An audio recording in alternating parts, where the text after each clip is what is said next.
Hello everyone, welcome to my channel. আশা করি সবাই অনেক ভালো আছো এবং সুস্থ আছো। মাই নেম ইজ শান্তনা আর আমি বিউটি কন্টেন্ট বানাই। আজকের ভিডিওতে আমি তোমাদের সঙ্গে শেয়ার করবো আমার হেয়ার অয়েলিং রুটিনটা। খুব সিম্পল একটা হেয়ার অয়েলিং রুটিন, যেটা কিনা ফলো করে তোমরা নিজেদের হেয়ার গ্রোথ অনেক বাড়াতে পারো। তো আমার চুলটা একটু ড্রাই টাইপের, সো আমি কিন্তু সপ্তাহে 2 দিন করে হেয়ার অয়েলিং করি। একবার শ্যাম্পু করার আগে আমি এটা করি। তো শ্যাম্পু যদি আমি আজকে করি তো গতকাল রাতে আমি হেয়ার অয়েলিং করে রাখবো, অথবা আমি সেদিন সকালেও কোনো কোনো দিন করে থাকি। তাদের চুলটা অনেক বেশি সফট, সিল্কি আর হেলদি থাকে।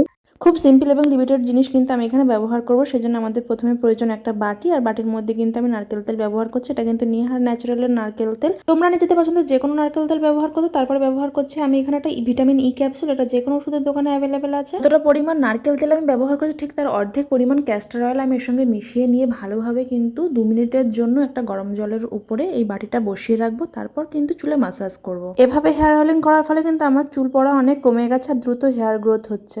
দেখতেই পাচ্ছ যে কতটা বেবি হেয়ার গ্রোথ হয়েছে আমার এইভাবে হেয়ার অয়েলিং করার ফলে।